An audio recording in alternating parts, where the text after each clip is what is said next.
Hello everyone and welcome back to the next installment of our 10.1 raid guides, proudly presented by Kingston FURY. This is Crzypck from Method, and today we'll show you how to defeat Neltharion in Mythic Aberrus. For all of our Mythic videos, we'll assume you know the fight and its mechanics on heroic difficulty. As such, these videos will show you the Mythic mechanics and focus on the strategy to defeat the Mythic version of the encounter. If you need a refresher on any of the baseline heroic abilities, check out the heroic guide for the encounter on our channel. Alright, I'm going to be real with you. This fight is hard. As of the time of writing, Neltharion is probably more difficult overall than Sarkareth is. You're looking at over 100 pulls, so strap in. Before we get into anything, the prep up front for this fight is very important. We'll be linking several Weakauras in the video description, and we recommend you download all of them. Included in our list is Liquid's Weakaura pack, which has a Weakaura for Volcanic Heart that we'll be referencing, Liquid's Anchor's Weakaura, which lets you move their Auras around, Honolulu's Bomb map, and then BDG's Portal map. Each of these helps with specific parts of the encounter, and utilizing them will help you immensely.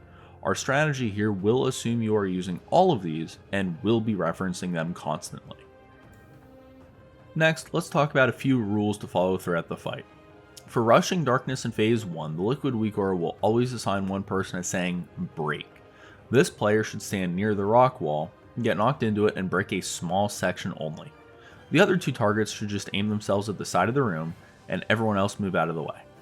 For Volcanic Heart, the Liquid and Honolulu Weakauras give you essentially a positioning guide.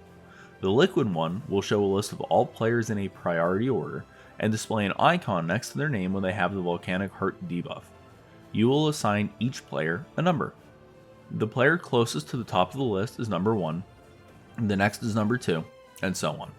Using these assignment numbers, you'll follow the Honolulu bomb map and go to your places. We'll also show you the positioning for each set of the bombs in this video, but the Weakaura serves as a great reminder of where to go. The last thing to discuss before we start is Bloodlust. To actually kill the boss, you'll want to pop Bloodlust at the very start of Phase 3 and help power through that phase as fast as possible. However, early on in Prog, we recommend instead using it on Pool. Phase 2 is the most difficult part of this fight, so getting to that sooner, getting more practice at it, and spending more time working on getting through it will help you defeat the boss faster. You should use Bloodlust on Pool until you reach Phase 3 with every player alive. At that point, you'll want to start delaying Lust until Phase 3. You'll have a little bit of re-prog at the end of Phase 1 to do, as you'll likely start getting the 4th fissure, but it's definitely a worthwhile trade-off. As far as tanks are concerned in Phase 1, they'll always follow the same cadence for handling the Calamitous Strike. Start by moving the boss to the Volcanic Heart number 5 location immediately after hearts explode. From there, the targeted tank needs to aim the knockback into the rock wall you'll be moving through after the upcoming fissure. As soon as the knockback goes off, the other tank taunts. Hold the boss as deep into this corner as you can for the fissure placement.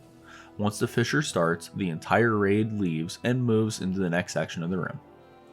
Okay, let's walk through Phase 1. Start with the boss where he is. When Rushing Darkness comes out, break this section. Hearts will go to these spots. Following Hearts, move the boss to location for Heart 5. The tank will get knocked back from Calamitous Strike towards the same section the Rushing Darkness broke. The fissure will go down and then everyone moves to the new section. You will repeat this until the boss pushes. Here is the Volcanic Heart locations for the 2nd cast, the 3rd cast, and finally the 4th cast. You'll notice for this 4th cast there's only 3 stack locations. Targets 1 and 2, and 4 and 5 will stack on top of each other.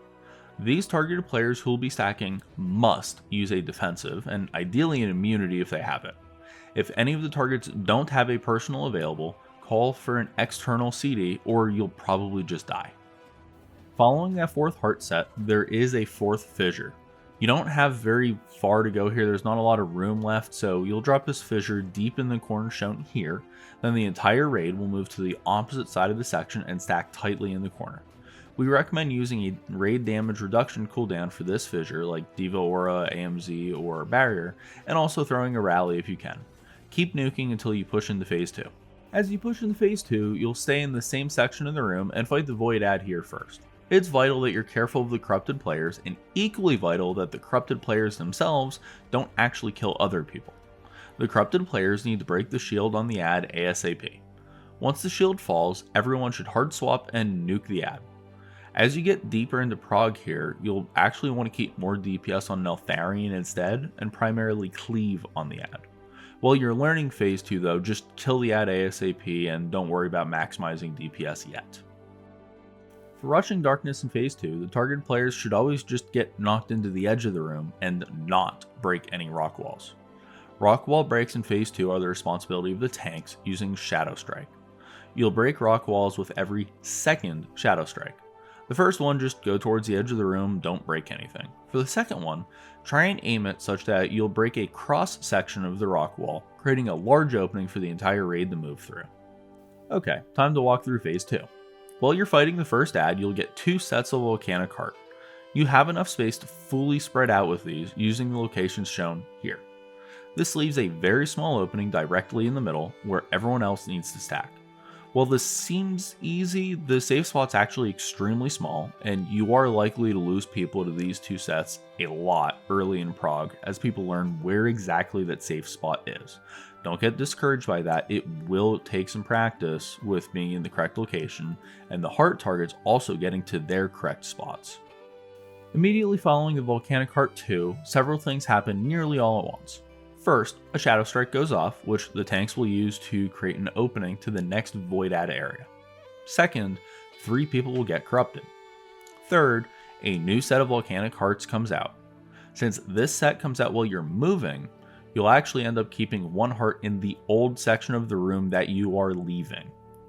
The corrupted targets should immediately run through the opening and just start on the Void Add as they can't get targeted by this heart set. The tanks should move the boss to just on the inside of this new section.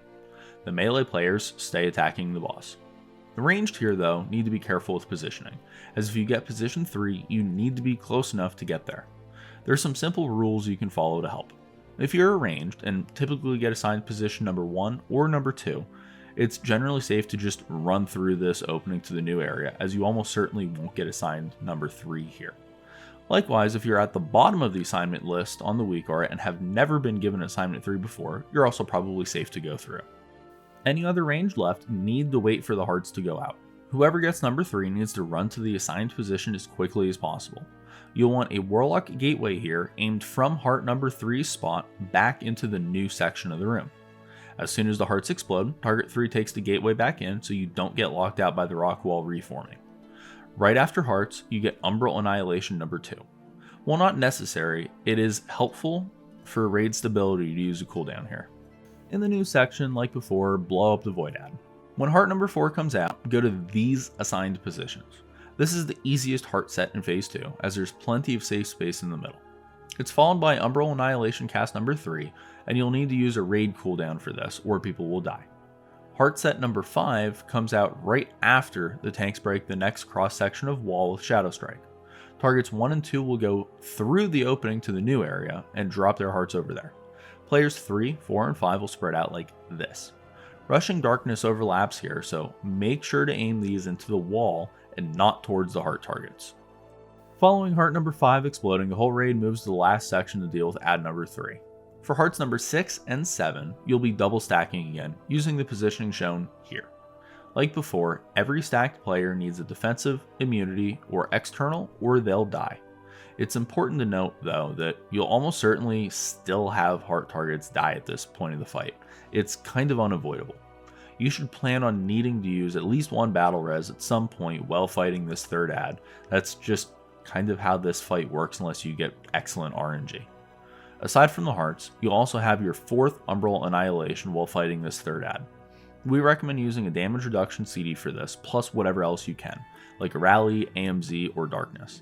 This does a ton of damage, so anything you can do to help the raid survive is worth it here. Your target is to push the boss into Phase 3 before what would be the 8th set of hearts. Phase 3 starts right when the third add dies, so keep an eye on timers and try to milk the boss's health as much as you can. Just don't get too greedy, because if you get that extra set of hearts, you're probably just going to wipe. Phase 3 is actually the least difficult mechanically, as it's the most similar to Heroic. Start with the boss between the green marker and the rock wall. As in Phase 2, the Rushing Darkness targets should always aim themselves at the edge of the room and never break a rock wall. Aside from that, it's basically burn boss, nuke adds, and burn boss some more. When the portals go up, you'll follow the BDG Weakauras for portal assignments. Make sure you follow the instructions on the Wego page for the Weakauras so it's set up properly, and then just follow it and go wherever it tells you to go. You want to go into your assigned portal at the last second that you can, as it both deals taking damage and also reduces your damage done. Because of that, there's no point getting there too early and just wasting DPS uptime. You want to plop Bloodlust as soon as the first portals explode. You'll also shift positioning then towards blue. Pump hard, aim Rushing Darkness to the wall, and don't stand in the bad. Soak the second portals, again however the BDG Weakauras tells you, and then shift towards the center of the room. Repeat, again, kill the boss. If you enjoyed this guide, remember to like it and make sure you're subscribed to the channel to catch all of our previews, guides, kill videos, and more. A big thank you again to Kingston FURY for making guides like these possible. From everyone here at Method, have a great day, and we'll see you next time.